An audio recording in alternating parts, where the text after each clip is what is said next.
actually just got back from Padre Island. Actually, I was there last week. We came back for about a day, and the heat was so oppressive here in Austin. I was like, we're going back to the island. So we went back for a few more days. But on the way back, I saw this place, the Church of Weezer. And I thought, that'd be a cool song to do. It's got two really cool distinct guitar parts, plus a solo. And I'm still in island mode. So let's take a look at Island in the Sun by Weezer. That's what we're doing today on Ray Plays Guitar, and I'm going to do it as simply and as accurately as possible. Let's get into it. So here are the chords in the song. First chord is E minor. Then it goes to A minor. Then it goes to D major. Then it goes to G major. And these chords are all from the key of G major. E minor is the 6 chord. A minor is the 2 chord. D major is the 5 chord. And then G major is the tonic, or the 1 chord.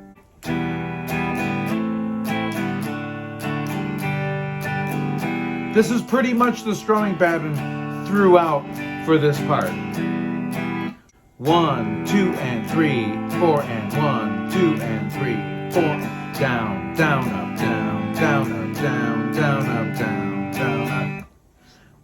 Basically, if you split each beat in 2 parts, the downbeat and the upbeat, the numbers being the downbeat and the ands being the upbeat, our arm kind of follows that same motion. Down on the downbeat, up on the upbeat. Down, down, up, down, down, up, down, down, up, down, down, up. 1, 2, and 3, 4, and 1, 2, and 3, 4, and. The numbers are known as the downbeats, the ands are known as the upbeats, and our arm happens to follow that same physical pattern. Down on the downbeat, up on the upbeats, in this case.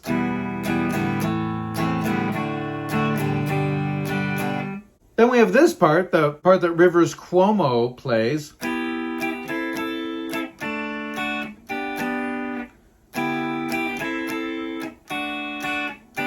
So here we're playing triads along the first 3 strings. And they're just triads of the chords that are happening at the time. So the first chord is E minor. So we're going to play an E minor triad. This is actually called a second inversion E minor triad. That just means that the 5th of the chord is the lowest note. So we have a 5th, a root, and then the flatted 3rd here. Making this an E minor triad. Then it goes to this chord, A minor. All along the 5th fret. We got the notes C, E, and A. Flatted 3rd, 5th, and the root. This chord is an A minor. It's known as an A minor first inversion because the 3rd is the lowest, or in this case the flatted 3rd is the lowest note. Next chord is a D major, good old D major, second inversion D. We have a 5th, root, and a 3rd.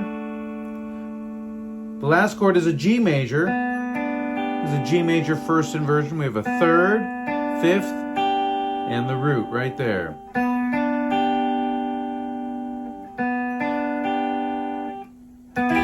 E minor, A minor, D major, G major.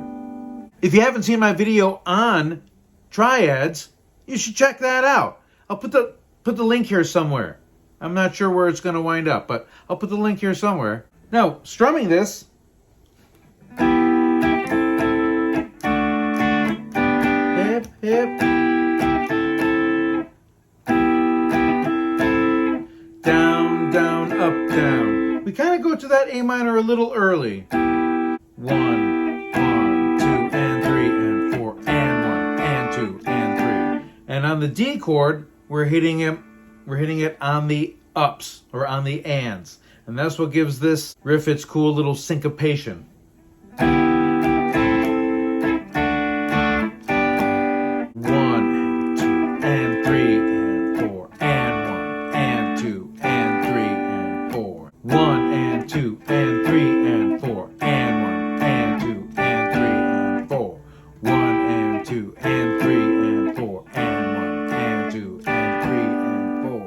So when the vocals come in,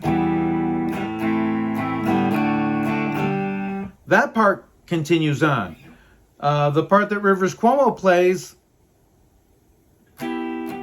he stops playing it. Now, I've seen live clips of him either not playing at all during the verse, or earlier clips he would play power chords of the chords. So an E5 power chord, A5 power chord, D5 power chord, and a G5 power chord.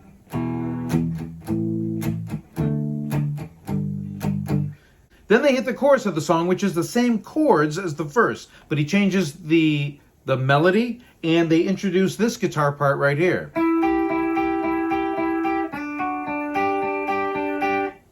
So, first part, I'm just playing these notes, E and G. I'm accessing the E here on the 9th fret of the 3rd string, of the G string. Then I'm accessing this note G on the 8th fret of the B string. I'm playing 1 and 2 and 3 and 4 and that occurs over the E minor chord and the A minor chord. Then it goes to these two notes, a D and an F sharp. These are both on the 7th fret, 3rd string and the 2nd string. D and F sharp. These two notes are the root and the 3rd of the D chord. Now, here's a little detail. Most tabs and most other videos will show you that you play that 1 and 2 and, but you don't. You play 1 and 2. On the and of 2, you go to the note G here and finish it off with 3 and 4 and, with those two notes. So here's the whole thing.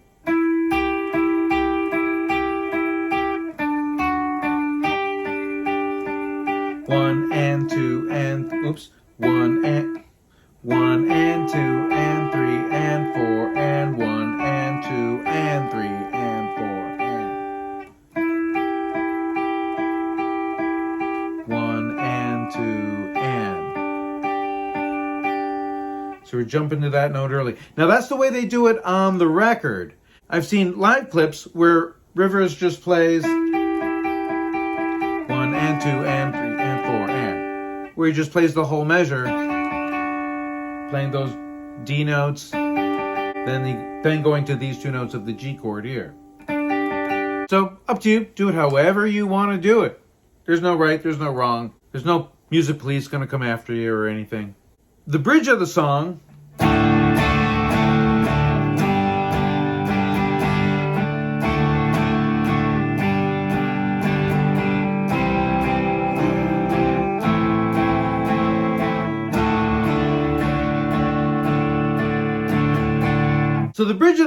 starts on a D chord. I'm going to play 4 strums on that, all quarter notes. 1, 2, 3, 4. Then go to a G chord.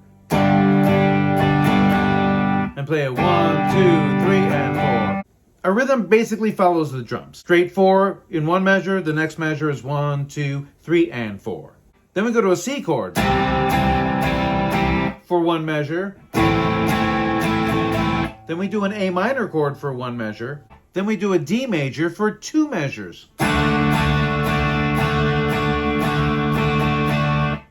And that's how the rhythm guitar player is voicing it. Rivers is playing power chords here.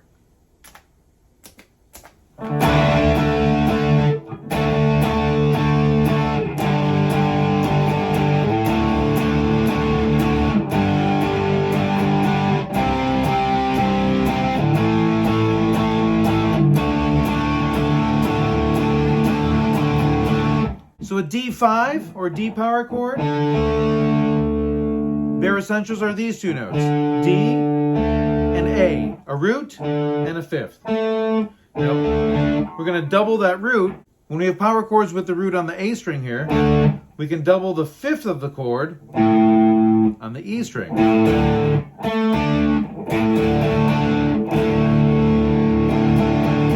So we have this extra thick stacked power chord. So we can play that for the D, For the G, you have G and D and G. Root, fifth, root.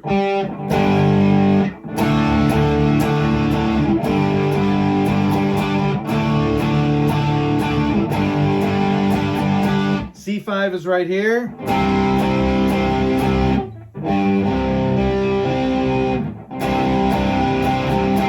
A5. Finishing it with D5.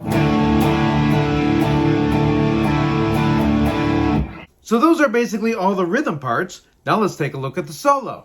So Rivers basically plays the melody of the verse for the solo. And he uses a really extra, overly saturated, distorted tone. I don't know what he's using. If it's a Boss heavy metal pedal or something like that, or some sort of fuzz, anything like that'll work.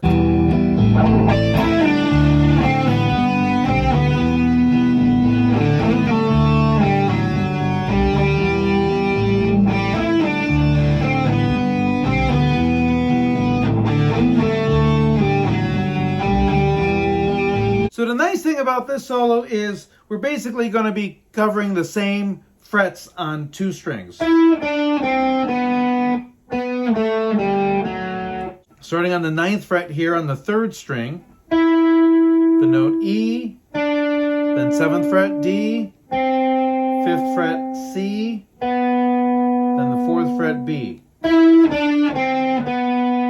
we're going to be playing the same frets on the D string.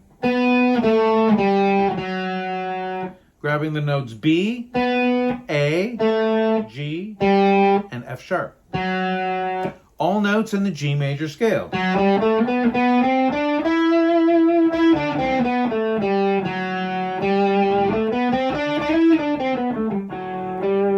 So he starts off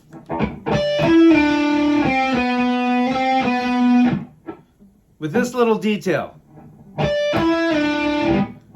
Sounds to me like he's playing this harmonic right on the 5th fret of the 4th string. So it's a natural harmonic. I'm just touching the string lightly right above the fret. I'm not pressing down on the string. I'm just touching the string very lightly. And that accesses the harmonic that's right here on the 5th fret. I'm going to hit that note and immediately go to the 9th fret of the 3rd string here. And just work your way down.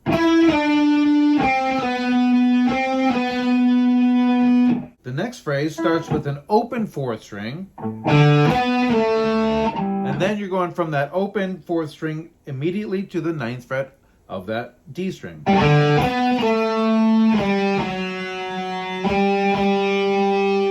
we do a similar phrase. This time, though, we end on the 5th fret from the top of the solo.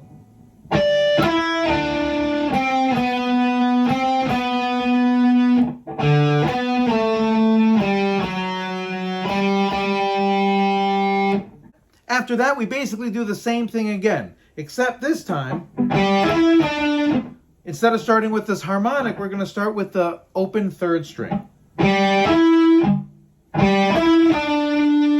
Then after this, there's another open 3rd string.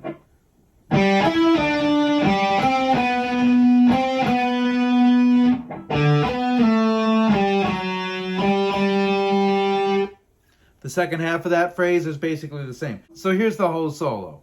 1 and 2 and 3 and...